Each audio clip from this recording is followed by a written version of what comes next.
Great, okay, next bit we're going to look at the containers that you can use. And obviously you've got pots around the place, and even though, well, those can be really quite complicated. So what are you going to actually sow into? Will you sow into a pot? Well, if you can get a hold of one like that, that's quite handy because it's quite shallow. It doesn't use quite so much compost as a standard pot. That's actually called a pan. That's quite nice. There's of course a seed tray, and depending on how many plants you want, a half seed tray might be useful. Or there are modules, and all of these you can reuse with varying degrees of success. Worthwhile noting before we carry on is that with these bought containers on the pot here and with the seed tray, there's some holes which are recessed. That means that when they're sitting on a surface they can seal, but it doesn't fill up with water because some of the holes aren't going to seal up completely. So that's quite neat, and most trays now should have that, and most pots should have that. Not all the modules do. In fact, these have just got a single hole at the bottom. Something else worth noting is whether they should be clean or not. And you can see there's a bit of compost in here. Well, the answer, I think, is no, because unless the plants which were originally growing in here have died, and you don't know why, there's some disease of some kind, then it shouldn't be affected. There's a school of thought which says that actually the compost which sticks to the side of the container will still contain some beneficial microorganisms from the previous sowing. So maybe it's not so bad. It's a really good excuse not to have to clean out the trays. If you know there was some dieback of the plants, then yeah, maybe get them in some hot soapy water, just slip them in with the washing up when nobody's looking, and yeah, go and clean down like that. Great, well those are the ones which you might have already or can get hold of quite easily. People are giving them away. Big problem, black plastic. So if you are going to buy them, try and not have black plastic, but if you do, then make sure it's a good rigid one so you can still reuse it. So this is a problem with things like this, which is designed for one use, and you can see it falls apart very easily. Don't get those, that is a waste, because now that's just landfill. Train going by.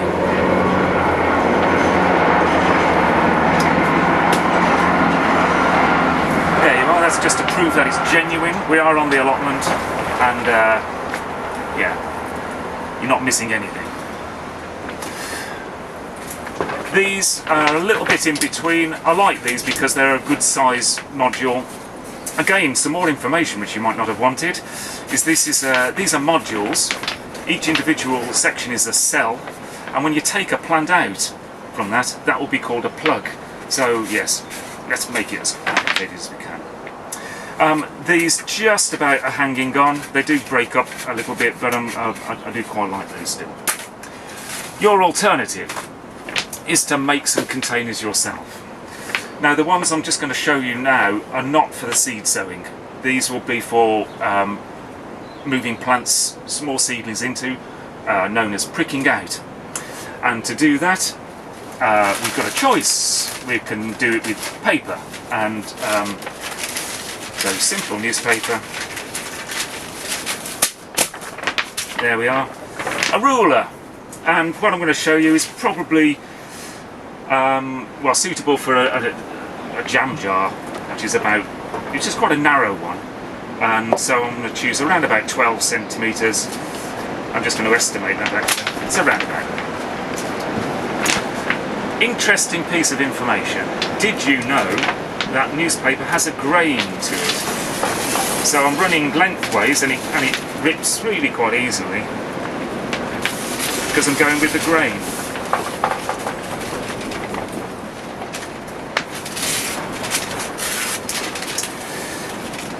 If you go across ways, then it doesn't rip quite so easily. Plus, in this particular case, I want a fairly long strip.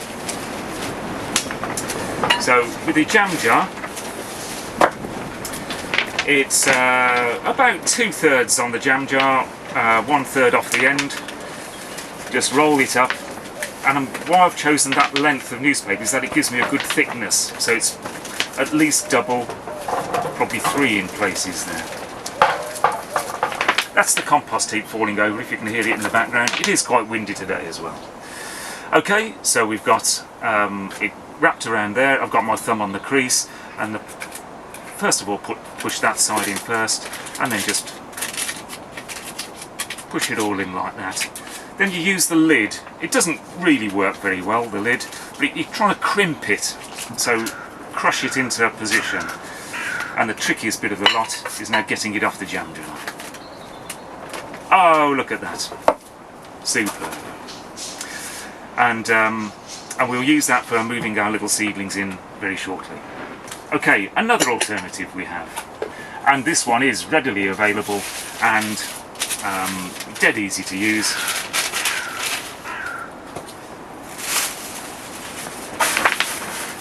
What we've got here, a very wonderful toilet roll. I've got a whole bag full here. This is a couple of weeks worth. I've had a funny tummy recently. Let me just stop that all disappearing. This is the procedure with your toilet roll.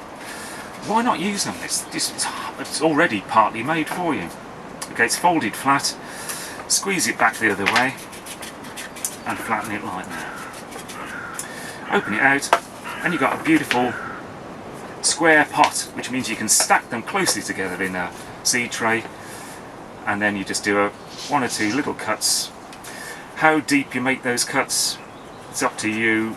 I reckon 1 centimetre, maybe 1.5 centimetres, and that depends on the diameter of the tube. Some more useful information coming up. This is a different company. It is called, oh, I'm not going to read that out. Okay, but they're smaller, and this is kind of neat.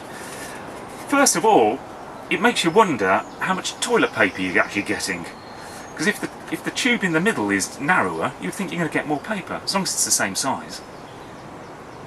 You didn't need to know that, did you? No, you didn't. Okay, but that's significant when you come to fill it. Better for you buying the stuff, but better for you when you are trying to put a plant into it. Okay, we got as far as the cutting bit.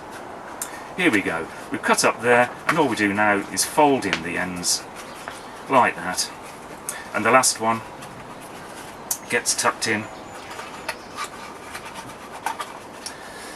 and you should have a tiny hole left in the bottom. You know, stand it upright, perfectly upright, and stack them in your seed tray. And those are now ready for moving plants into. That's containers. Thank you.